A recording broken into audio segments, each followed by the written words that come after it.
Hello and welcome back to a new episode of Four Wheels Aligned and our trip to Norway.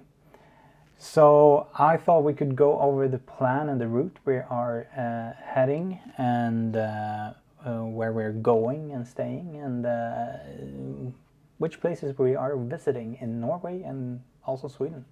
So yeah, let's get into it.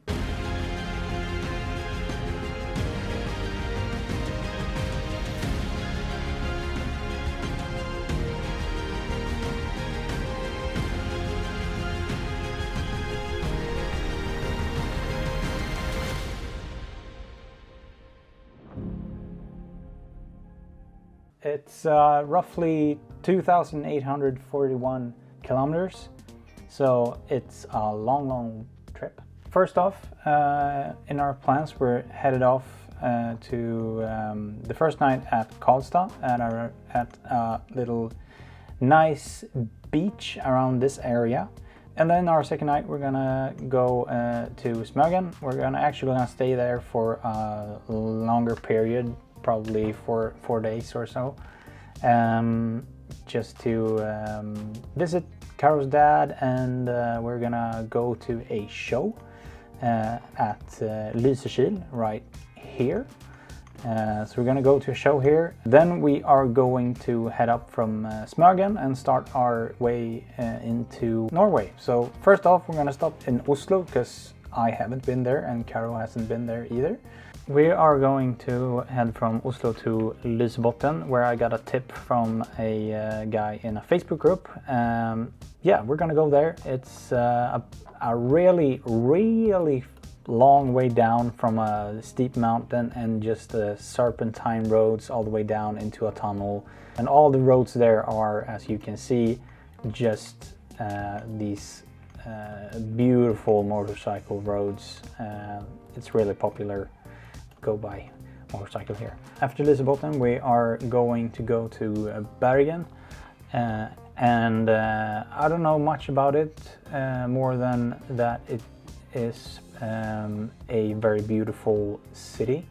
So next up, we're gonna go from Bergen to Dalsnibba, and then after Dalsnibba we are headed home, and we're not really sure where to sleep on our way home, but we're probably gonna go as far as we can, and then just, you know, when we feel like stopping and sleeping, we stop where we feel like it.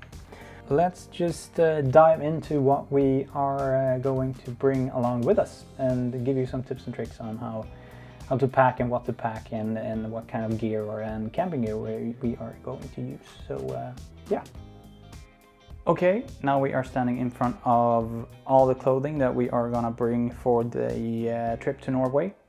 You might wonder why there are so many different types of clothing, but there's a reason for that, and we're gonna explain why and give you some tips on what you should bring to moto camping. Why don't we start with the warm clothes? So in Norway, the temperature can really change a lot during the day, so it's important to be prepared. And one of the things that we are bringing with us are thermals.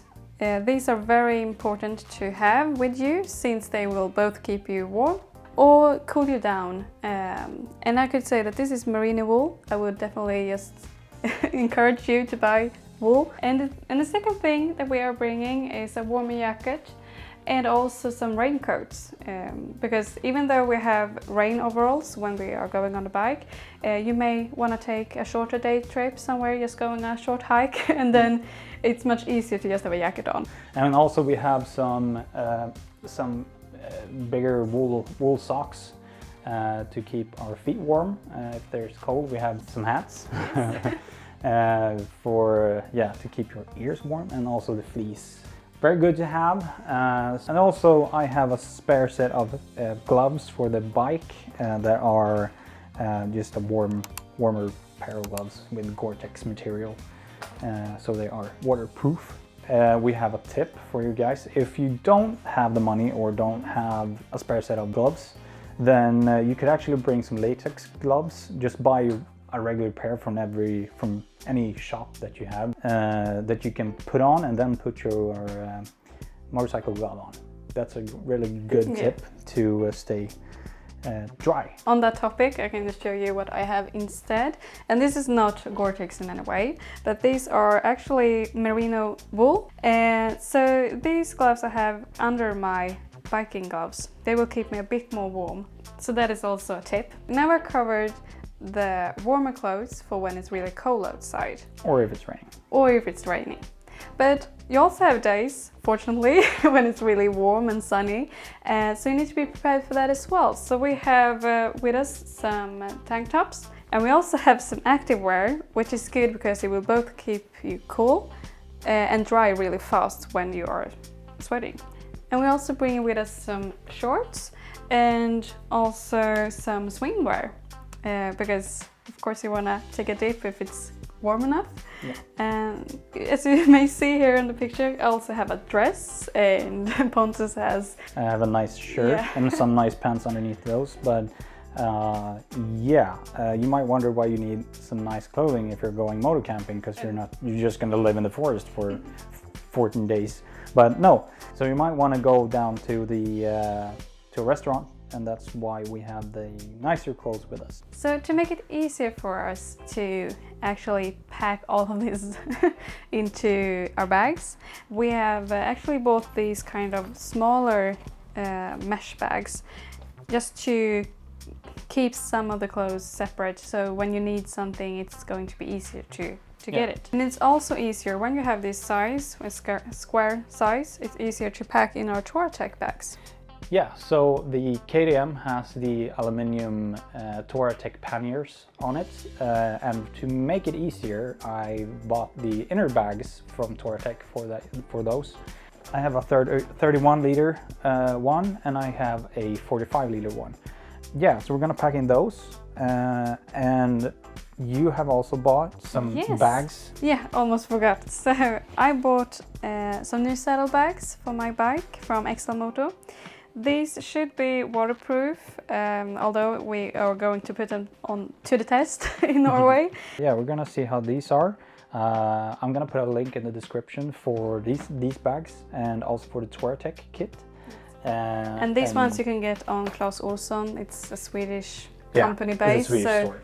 But all of the links to everything we are using are in the description below. Okay, so I think that covers everything that we are gonna bring. Not everything, we have a lot more to show you guys. But the clothing that we are bringing. And next up, I think we're gonna show you guys our camping gear. Yes. And all the necessities that we are bringing with us. Okay guys, on to the next thing, all the camping gear. So this is just some of it, but it's the most important ones that we've chosen to talk about. So let's just first start off with the first aid kit. Very important to have with you. You never know what's going to happen. Of course, we don't want to get in an accident, but that is something that may be out of our control. So that is something that we always bring with us. And the second thing is the repair kit. Yes, we bought a repair kit. This is really good to have on the road, especially if you're going on roads where the nearest city is a long way away. Then you want this repair kit. Yeah, so the next thing that we have, the sleeping bags, and then we have our sleeping mattress. I really want to give a shout out to this one. Yeah, Exped is the best. Exped. Really. They are a bit on the upper price range, but they are so good. And then I have my pillow. You have your pillow. Well, basically, what we have here, or what we are going to bring, is a bit on the glamping side.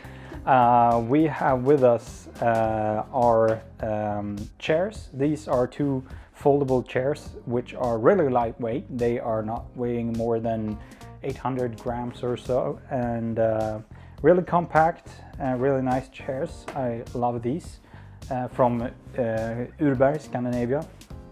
And then a table, foldable table, also really lightweight. I think this is just a half of a kilo, so really nice to have. Next up, what could be good is the provisions. Food. So of course we're not only gonna live on this, but I just wanna show it to you that sometimes it's good to have some food that it's easy to prepare, because if you find yourself At really far, no man's land. yeah, no man's land, really far from a store, then this is just gold to have. Just a bit of boiling water into the bag, and then 8 minutes later you have really nice food. Yeah. And also some protein bars, just to keep the blood sugar up. That is very important in my case. Yeah. And then, these are actually brand new. So we haven't tried them. It's from Sea to Summit. But it's just good to have some sort of container which is really easy to just fold up. Yeah. Doesn't really take a lot of space. Another thing that is important to bring is our thermosol. This will keep all the nasty bugs and mosquitoes and. But basically, these have kept us from mosquitoes in the worst conditions possible. And when I say worst conditions, I mean the epicenter of mosquitoes in Sweden. We were there during the biggest outbreak recorded, and this kept us basically mosquito free. Yeah. So Thermacell, this is a MR300. They have bigger ones, but this is really nice. Yeah. And we also have our kitchen. This is a Trianglia kitchen, well known across the world. It's really good. If you're gonna buy a Trianglia, buy the gas extension to it, so you have gas instead of instead of petrol or anything. Yeah. So that concludes everything that we are packing to this trip to Norway. Hopefully we're gonna get all these things into our bags. That's our first adventure. To our first adventure, yeah. So we're gonna get everything packed in our bags, and we're gonna put them on the bikes, and we're gonna put on the big tent on my bike, and we're hopefully gonna figure out how these bags go on Caro's bike, because we actually never tried them out. They are brand new. So we like to live dangerously, so so we're gonna pack everything up. We're gonna fix everything to the bikes, and then we are going to get going. And first stop is Karlstad.